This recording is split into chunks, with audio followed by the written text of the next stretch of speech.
नमस्कार, स्वागत है आपका हरियाणा न्यूज 24 पर। मैं हूं प्रिंस लम्बा। हरियाणा में चुनावी सरगर्मियां तेज हैं तो सभी राजनीतिक दलों ने भी अपने अपनी कमान संभाल ली है। वही बात की जाए भाजपा की तो बीजेपी की तरफ से केंद्रीय गृह मंत्री अमित शाह ने भी हरियाणा प्रदेश के चुनाव का मोर्चा संभाल लिया है। कुछ ही दिनों के भीतर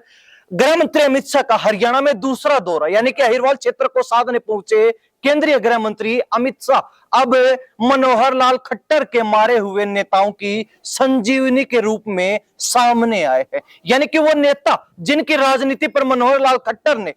पावर में रहते हुए, मुख्यमंत्री पद पर रहते हुए ग्रहण लगा दिया, या फिर वो नेता जिनकी राजनीति पर कहीं ना कहीं मनोहर लाल खट्टर का चाबुक चला, मनोहर लाल खट्टर की हेडमास्टरी के सामने उन सभी नेताओं को घुटने टेकने पड़े, या फिर वो सभी नेता जो मनोहर लाल खट्टर के अंडर में काम करने को तैयार नहीं थे, जो सपना देख रहे थे कि मनोहर लाल खट्टर को हटाकर वो खुद मुख्यमंत्री बन जाएं और उसके बाद कहीं ना कहीं हाथ कुछ नहीं लगा, लेकिन जो कुछ हाथ में था वो भी छिटक गया। यानी कि एक तरीके से घर बैठकर अपनी राजनीति को देखना पड़ा। तमाम वो नेता अब अमित शाह को जो है अपनी संजीवनी के रूप में देख रहे हैं। यानी कि केंद्रीय गृह मंत्री अमित शाह अब उन सभी नेताओं को एक संजीवनी के रूप में, एक सहारे के रूप में नजर आ रहे हैं कि इनके माध्यम से हम अपनी राजनीति को एक नया मोड़ दे सकेंगे, हम अपनी राजनीति को जो है एक नए सिरे से दोबारा शुरू कर सकेंगे। लेकिन वास्तविकता क्या है, इसको लेकर विस्तार से चर्चा करेंगे और साथ ही बारी बारी आपको बताएंगे कि आखिर वो कौन से नेता है जो मनोहर लाल खट्टर के मारे हुए हैं, जो मनोहर लाल खट्टर के चलते कहीं ना कहीं घर बैठकर राजनीति करने पर मजबूर हो चुके थे, या फिर वो नेता जिनकी राजनीति बिल्कुल खत्म होने की कगार पर थी, या फिर यूं कहें कि बिल्कुल हाशिए पर चली गई थी। इस सूची में सबसे पहला नाम है ओम प्रकाश धनखड़। पूर्व में कृषि मंत्री रह चुके, विधायक रह चुके, लेकिन 2019 के चुनाव के दौरान इनको बादली हल्के से हार का सामना करना पड़ा। तो ऐसे में कहीं ना कहीं जो ओम प्रकाश धनखड़ मनोहर लाल खट्टर को कुर्सी से हटाकर खुद मुख्यमंत्री बनने का सपना देख रहे थे, उनका खुद का विधायक बनने का सपना भी टूट गया। और ऐसे में कहीं ना कहीं 2019 का चुनाव हारने के बाद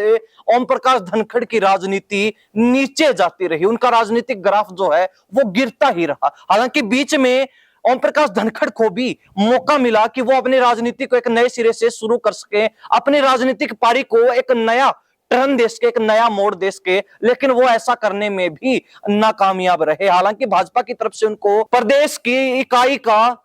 अध्यक्ष बना दिया था, यानी कि संगठन का प्रदेश अध्यक्ष बना दिया गया था, लेकिन अध्यक्ष रहते हुए भी ओम प्रकाश धनखड़ कुछ खास कमाल नहीं कर पाए, ना ही अपनी राजनीति को चमका पाए, ना ही अपने राजनीतिक जो है पैतरों को और बेहतर कर पाए, और ना ही जाट समुदाय को बीजेपी के साथ जोड़ने में सफल रहे। और कहने कि उनकी इसी नाकामी को देखते हुए भाजपा को अपना अध्यक्ष बदलना पड़ा, और जब ओम प्रकाश धनखड़ को प्रदेश अध्यक्ष पद से हटाया गया तो उस समय मनोहर लाल खट्टर ने अपने चेले, अपने करीबी नेता नायब सैनी को प्रदेश अध्यक्ष बनवा दिया। और कहीं ना कहीं उसके बाद जब ओम प्रकाश धनखड़ का नंबर केंद्र में लगा तो उनको केंद्रीय सचिव पार्टी की तरफ से बना दिया गया, लेकिन उन्हें प्रदेश की राजनीति से दूर कर दिया गया। यानी कि एक तरीके से देखा जाए तो प्रदेश की राजनीति से दूर होने के बाद ओम प्रकाश धनखड़ की राजनीति भी हरियाणा प्रदेश में शून्य हो गई। अब वो भी एक मौके की तलाश में है कि उनको एक नया मौका मिले, ताकि चुनाव से पहले वो अपनी राजनीति को, अपने राजनीतिक मायनों को कहीं ना कहीं नए सिरे से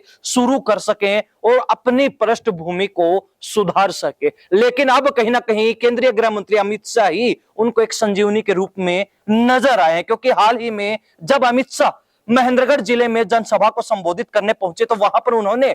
ओम प्रकाश धनखड़ की भी तारीफ की। तो ऐसे में कहीं ना कहीं ओम प्रकाश धनखड़ को उम्मीद है कि अमित शाह के सानिध्य में रहकर कहीं ना कहीं चुनाव से पहले वो अपने आप को मजबूत कर पाएंगे, अपनी राजनीति को चमका पाएंगे। हालांकि ये कहना भी गलत नहीं होगा कि ओम प्रकाश धनखड़ मनोहर लाल खट्टर के मारे हुए हैं, यानी कि मनोहर लाल खट्टर ने ऐसा दांव चला कि ओम प्रकाश धनखड़ चारों खाने चित हो गए। उसके बाद कहीं ना कहीं ओम प्रकाश धनखड़ अपनी राजनीति को उभारने में, अपनी राजनीति को ऊपर उठाने में असफल रहे और लगातार निरंतर असफलताओं से घिरे होने के चलते प्रदेश की राजनीति में भी उनकी भागीदारी, उनकी भागीता कहीं ना कहीं शून्य हो गई। इसके बाद अगर बात की जाए दूसरे बड़े नेता की, तो ये नेता भी जाट समुदाय से आते हैं, यानी कि कैप्टन अभिमन्यु। कैप्टन अभिमन्यु की भी किस्मत काफी खराब रही।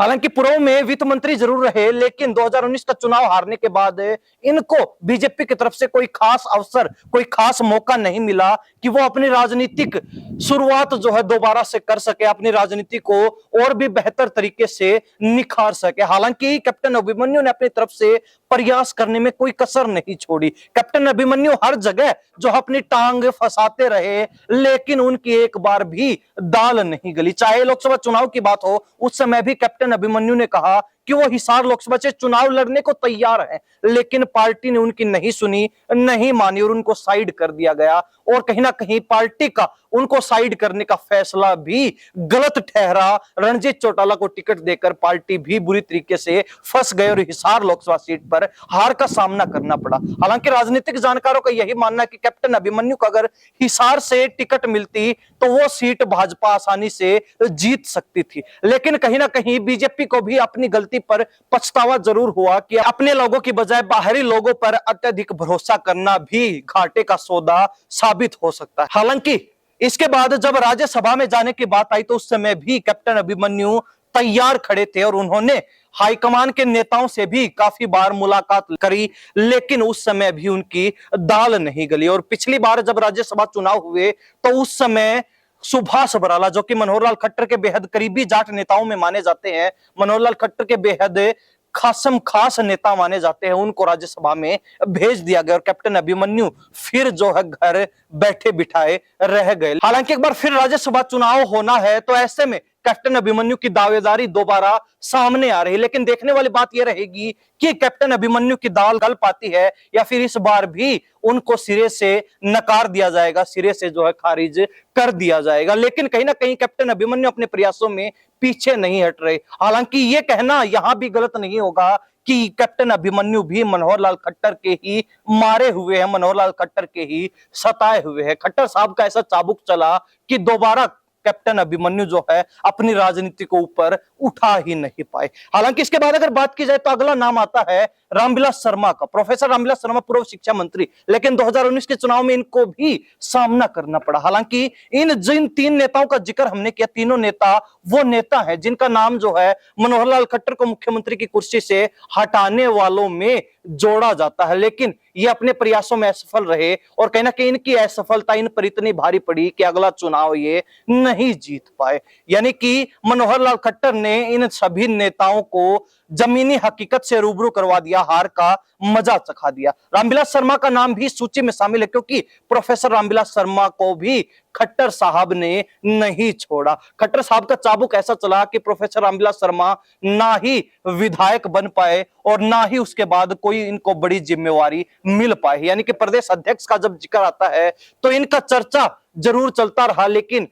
प्रदेश अध्यक्ष भी मोहन लाल बड़ौली को बनाकर पार्टी ने साफ संदेश दे दिया कि कहीं ना कहीं वो नेता जो समय समय पर पार्टी को आंख दिखाते रहते हैं, वो नेता जो समय समय पर पार्टी के खिलाफ बोलते हुए नजर आते हैं, उनको कहीं ना कहीं पार्टी अब किसी भी सूरत में बर्दाश्त नहीं करेगी। लेकिन रामविलास शर्मा को लेकर ये चर्चाएं जरूर चलती हैं कि उनको पार्टी कोई ना कोई बड़ी जिम्मेवारी चुनाव से पहले जरूर सौंप देगी। हालांकि ऐसा अभी तक कुछ देखने को मिला नहीं, लेकिन कहीं ना कहीं रामविलास शर्मा भी एक मौके की तलाश में है कि आखिरी पारी है और आखिरी पारी में कहीं ना कहीं वो खुलकर बैटिंग करे और इसके बाद कहीं ना कहीं राजनीति से अच्छे तरीके से संन्यास ले। लेकिन पार्टी की तरफ से या फिर यूं कहे कि जब तक मनोहर लाल खट्टर हरियाणा प्रदेश के मुख्यमंत्री रहे तब तक उन्होंने रामविलास शर्मा की राजनीति को भी ऊपर नहीं उठने दिया। अब रामविलास शर्मा को भी अमित शाह जो है एक संजीवनी के रूप में नजर आ रहे हैं कि केंद्रीय गृह मंत्री के सहारे वो अपनी राजनीति को दोबारा जिंदा कर पाएंगे, अपनी राजनीति में दोबारा जो है जान फूंक पाएंगे। लेकिन यह भविष्य तय करेगा कि रामविलास शर्मा की राजनीति कितनी जो है आने वाले समय में कारगर साबित होगी, क्या कोई नया मोड़ ले पाएगी या फिर इसी तरीके से जो है उनका ग्राफ गिरता ही रहेगा। हालांकि इसके बाद अगर बात की जाए अगले नेता, हरियाणा प्रदेश के सबसे चर्चित चेहरे और सबसे फेमस नेताओं में जो है इनका नाम गिना जाता है, यानी कि हम बात कर रहे हैं गब्बर की। अनिल विज गृह मंत्री हरियाणा प्रदेश के रह चुके, लेकिन मनोहर लाल खट्टर की चाबुक जाते जाते ऐसी चली कि अनिल विज को भी घर बैठने पर मजबूर कर दिया। हालांकि कहा यह जाता है कि बीजेपी की तरफ से तो कई ऑफर अनिल विज को मिल चुके, लेकिन उन्होंने उनको स्वीकार करने से मना कर दिया और ऐसे में कहीं ना कहीं विज जो है बीजेपी पार्टी से अपना एक कदम आगे बढ़ाकर चलते हुए नजर आ रहे हैं। हालांकि यह भी कहा जा रहा है कि अनिल विज बीजेपी से नाराज हैं, लेकिन नाराजगी तो भाजपा की भी विज साहब से जरूर देखने को मिल रही है। जिस तरीके से नायब सैनिक के नए मंत्रिमंडल में उनको शामिल ना करना, उनको जो है दरकिनार कर देना, नजरअंदाज कर देना, घर बैठा देना, कहीं ना कहीं ये इशारा करता है कि अनिल विज को भी पार्टी अब किसी भी सूरत में बर्दाश्त नहीं करना चाहती, क्योंकि अनिल विज उन नेताओं में शामिल है जो समय समय पर अपनी पार्टी को भी टोकते रहते हैं, गलत बात पर गलत भी कहते हैं और सही बात पर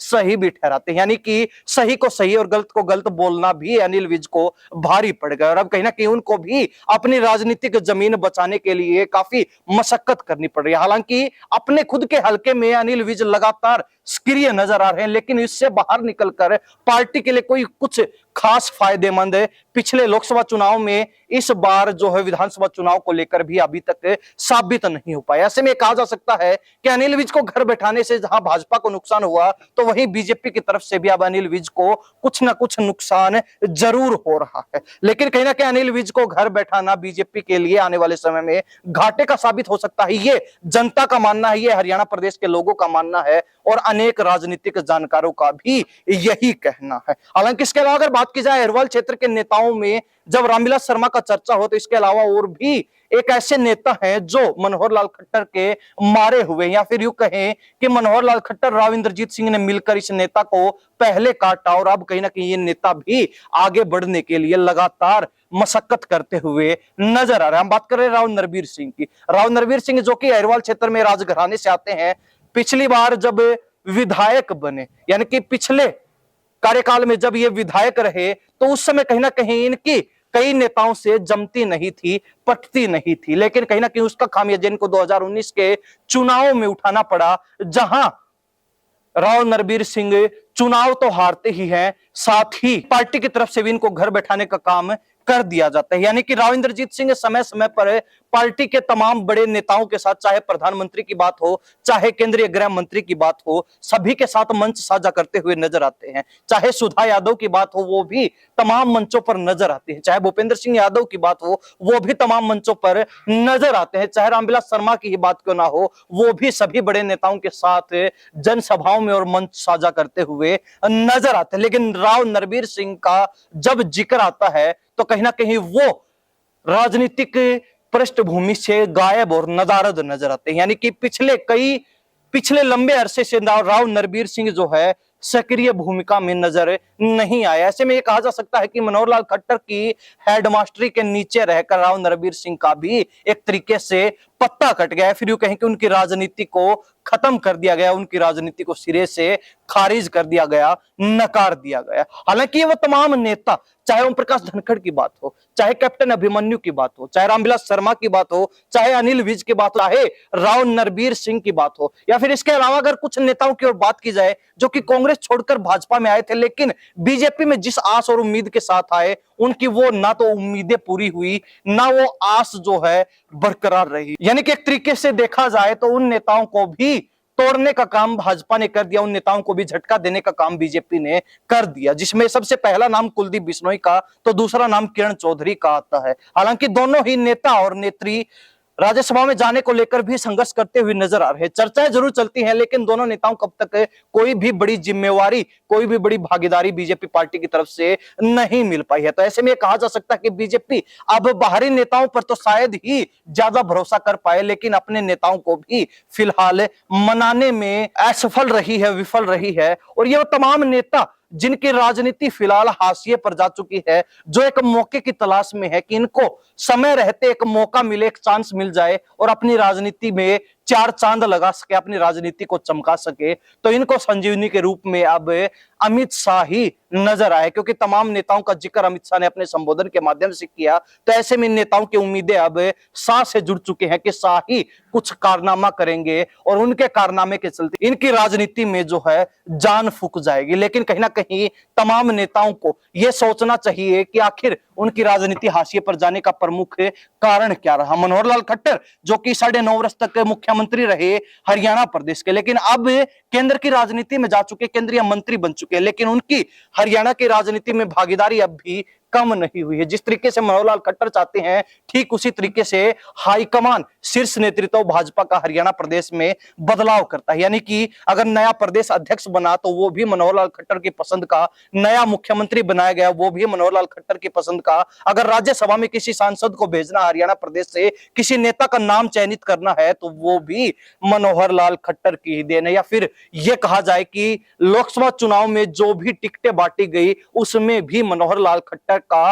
100% हाथ रहा था, तो गलत नहीं होगा ये कहना। ऐसे में कहीं ना कहीं मनोहर लाल खट्टर, जिन्होंने कई नेताओं की राजनीति को हाशिए पर धका दिया, हाशिए पर धकेल दिया और खत्म करने का काम किया, तो क्या अब अमित शाह के सहारे वो तमाम नेता अपनी राजनीति को जिंदा कर पाएंगे, अपनी राजनीति में जान फूंक पाएंगे? ये एक बड़ा सवाल बना हुआ है। हरियाणा प्रदेश की जनता इन तमाम नेताओं को लेकर क्या सोचती है, अपनी राय कमेंट के माध्यम से जरूर रख सकती है। इन्हीं सब बातों के साथ मैं प्रिंस लांबा, हरियाणा न्यूज 24। नमस्कार, जय हिंद।